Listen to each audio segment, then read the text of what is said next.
Bonjour Virginie. Salut Lily. Comment vas-tu?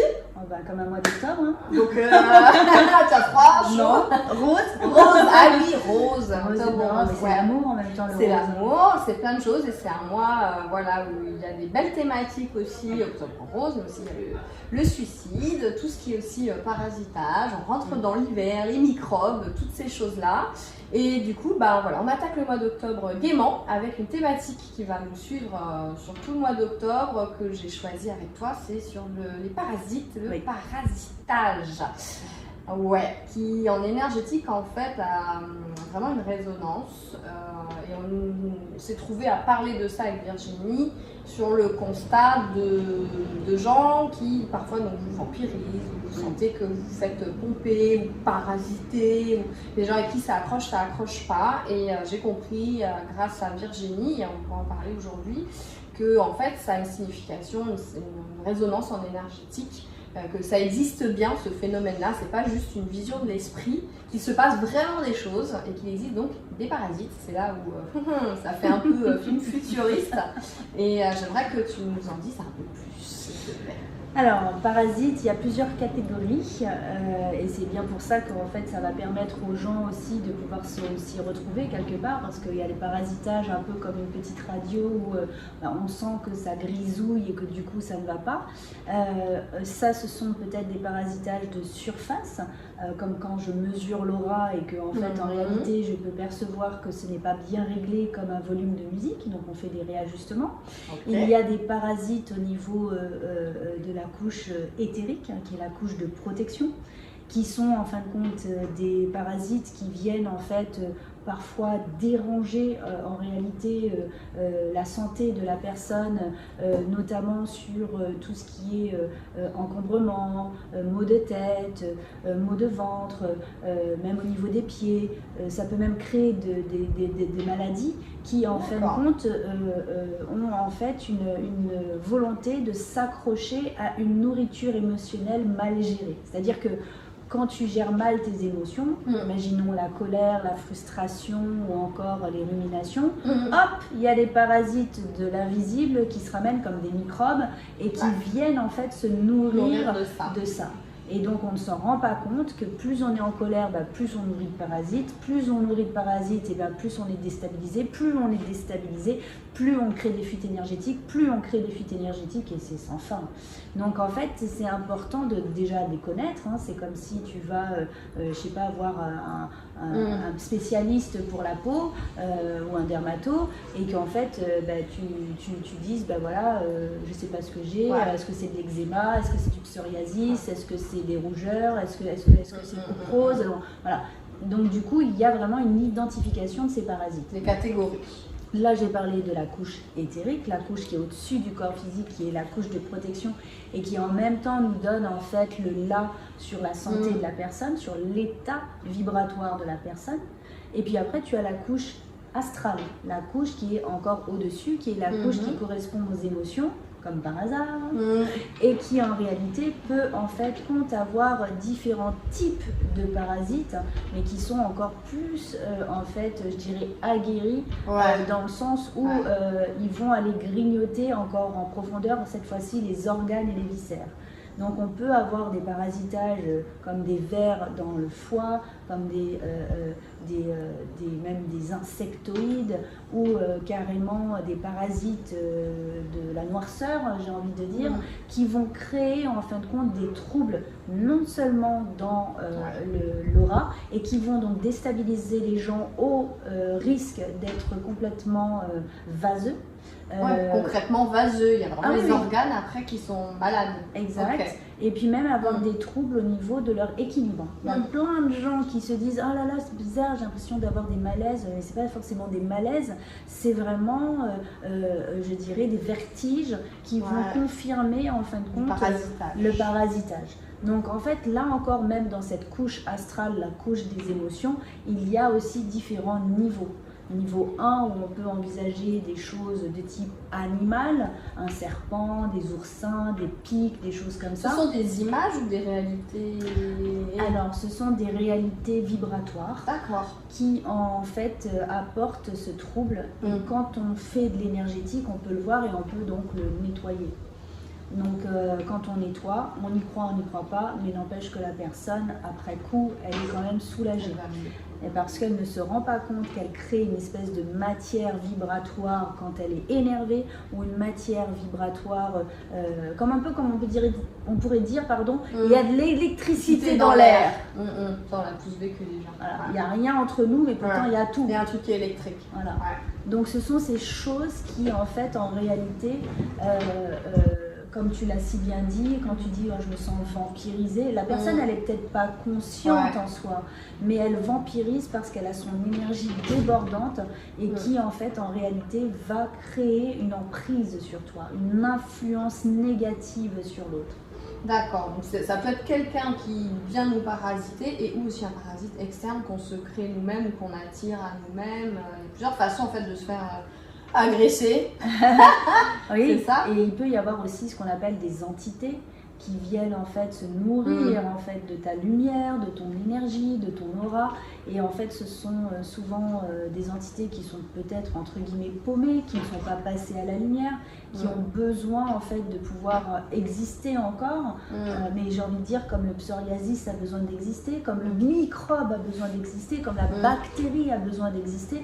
Et donc du coup, va trouver un milieu, un véhicule, voilà, pas un milieu aqueux pour les bactéries, mais un milieu, je dirais, propice pour pouvoir continuer d'exister et de vivre. Et donc c'est pour ça que en fait c'est important de faire le constat de savoir à quoi ou à qui on est confronté et qu'est-ce qui squatte. Exactement. Parce que quand c'est de forme animale, on peut maîtriser certains éléments et nettoyer. Lorsque c'est de forme, je dirais plutôt vampire ou insectoïde et tout, tout le monde ne peut pas l'enlever. Donc l'énergétique va pouvoir, c'est ça, d'accord. Mais tout le monde ne peut pas l'enlever. Il y a même des personnes qui se font elles-mêmes, alors qu'elles sont praticiens, elles se font donc vampiriser par en fait l'autre qui apporte en fait quelque chose de nuisible. On peut aussi récupérer ce genre de parasites quand on marche dans la rue, quand on va au supermarché, au parce cinéma. Que voilà, on est pour ça que j'aime pas récepteur. le cinéma. Ceux qui me connaissent le savent, j'aime pas le cinéma. Non, mais c'est peut-être ça. La sensation de foule, qu'il y a trop de monde, peut-être trop de parasitage possible. Oui. Peut-être, finalement. Ou quand quelqu'un décède, on a le facteur deuil, où effectivement, forcément, c'est un peu... c'est un peu comme des charognards qui vont aller manger de la viande. Et bien là, les parasitages dans le monde invisible et vibratoire, hop, ça arrive. Et toi, tu vas juste à la veillée de quelqu'un. Et en réalité, tu te retrouves parasité. Tu reviens avec des choses, etc. Et si tu es hermétique, eh bien tu peux l'avoir chopé, comme on pourrait dire, sur toi, et tu rentres à la maison, oui salut, machin, tu passes le bonjour à ton mari ou ta femme, et hop, c'est quelqu'un qui le récupère, ton enfant, ton truc.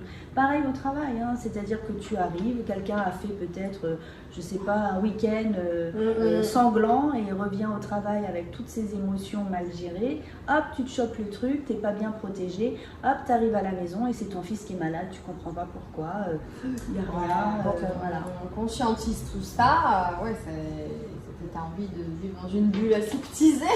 Et oui, c'est ça, de se protéger. Se nettoyer. Alors, se protéger, j'imagine que c'est une bonne solution, mais on ne va pas en parler aujourd'hui. Parce que ça, c'est quelque chose que j'aimerais aborder avec toi, comment se protéger aussi au quotidien soi-même.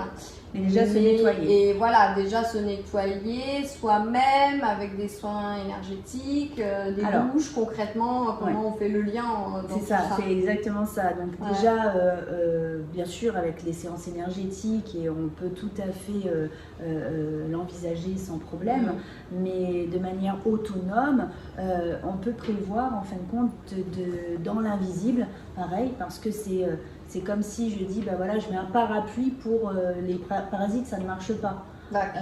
Par contre, la parapluie pour la pluie, ça va fonctionner. Je mets par exemple un parapluie pour les critiques, ça ne va pas fonctionner.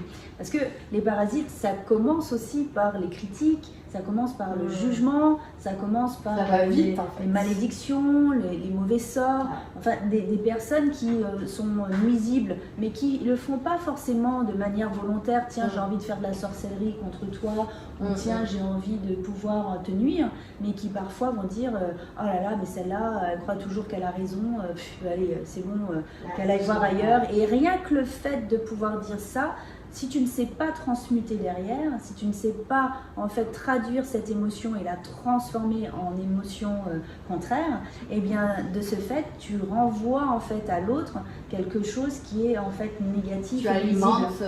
Et tu lui crées souci. À cause de toi, il va se retrouver parasité. D'accord.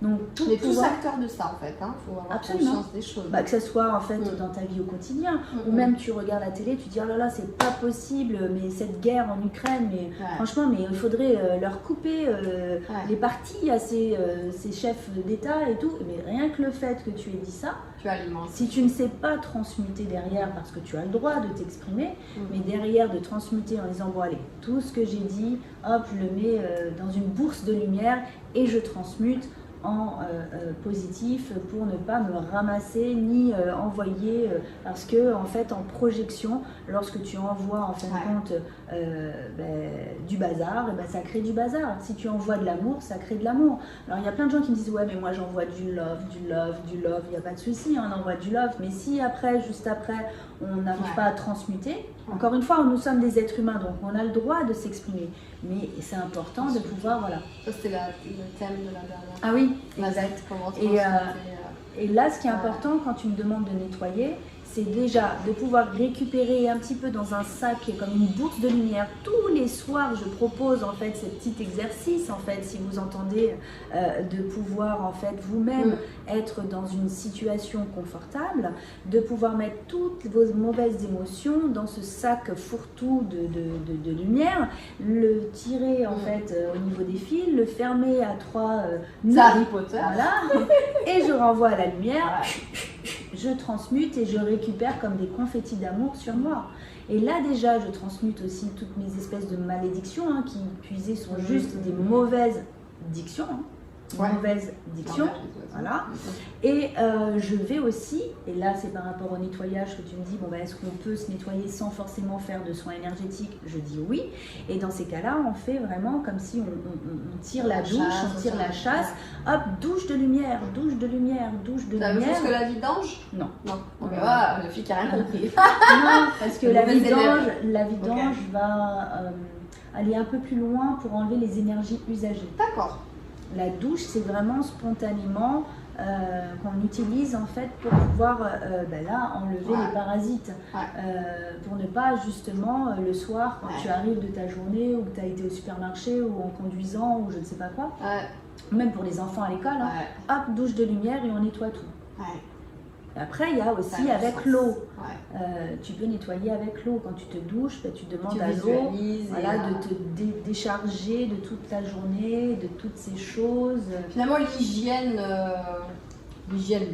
dans le monde terrestre, elle a du sens en énergétique. En fait, tu peux lui donner aussi une dimension énergétique. De rentrer du boulot, de sauter à la douche. Bon, certains le font, d'autres le font pas, mais franchement, il faut tous le faire. Alors, faut le faire avec l'intention. Avec l'intention. Parce que c'est exactement comme la méditation. Si tu n'as pas la même intention, exemple, tu as l'intention en fait de pouvoir régler tes problèmes avec ta mère, c'est pas la même intention que de pouvoir en fait avoir l'objectif de rencontrer quelqu'un en amour. Donc, tu peux faire la même méditation par rapport à un objectif visé, mais ton intention n'est pas pareille. Donc, c'est très important d'avoir cette intention de dire je me douche faire les choses en enlevant toutes mes impuretés, en enlevant en fait en réalité tous les parasites que j'ai pu avoir dans la journée. Voilà. Et il y a d'autres méthodes, bien sûr. Il y a la méthode des robinets, pour ceux qui connaissent, qui permet de vidanger les reins. Pourquoi? Parce que les reins sont le siège de la mémoire. Donc lorsque ta mémoire est comme, si je veux comparer, une clé USB et qu'elle est remplie dans ta journée et que du coup tu n'as pas, entre guillemets, dérempli, bien tu te retrouves avec des dossiers qui ne sont plus valables. Des dossiers parce que tu as discuté avec ton collègue, des dossiers parce que tu as parlé à la caisse, des dossiers parce que tu as discuté avec un monsieur qui était en train de traverser la route. Donc du coup, ces dossiers-là, ils sont plus du tout utiles puisque tu remplis en fait cette clé USB. Autant la décharger et chaque soir faire en sorte de pouvoir dégager tes reins. De vider tout ça. Exactement. Sans forcément passer par une vidange, quoi. Oui, mais se déparasiter. Et être autonome. C'est important. J'avais pas imaginé quand même au quotidien, mais pourquoi pas. Oui, tous les jours tu sors. Normalement. Même si on sort pas à la télé, ou sur ces écrans. Les écrans, je sens que ça me parasite parfois. parce que électriquement, c'est... Et on n'a pas Ça parlé de ces picote. parasites-là. Voilà. Mais effectivement, les Ouais. réseaux, c'est anxiogène, ça peut être Ouais. stressant, ça crée du stress oxydatif aussi. Ouais. Tu vois? Ça, Je parle même pas de la cigarette, ou, tu vois, mais vraiment, je parle au niveau Ouais. des réseaux, des câbles. Ouais, tu vois. l'électricité Voilà. elle-même, quoi. Donc, on n'en a pas parlé, mais ça fait partie aussi. Hein. Super. Bon, il faut vivre en autarcie et faire beaucoup de douches et en tout cas en avoir conscience. Voilà, moi ça m'a aidé à mettre des mots sur des sensations et puis ça me passionne hein, parce que franchement c'est hyper intéressant et c'est lié à toutes les couches astrales, etc. Sûr qu'on a eu d'autres discussions là où on vous fait un petit récap, mais il y a même des dessins sur chaque organe. J'imaginais pas et c'est très très intéressant et c'est une réalité qui est important d'avoir en tête pour tous se nettoyer, voilà, être propre pour soi mais propre pour l'autre aussi. Exactement. Voilà. Merci beaucoup Virginie, c'était chouette. Lily. Je te Et dis on à voit bientôt. la semaine prochaine. À bientôt. On Bye bye. t'embrasse, bisous.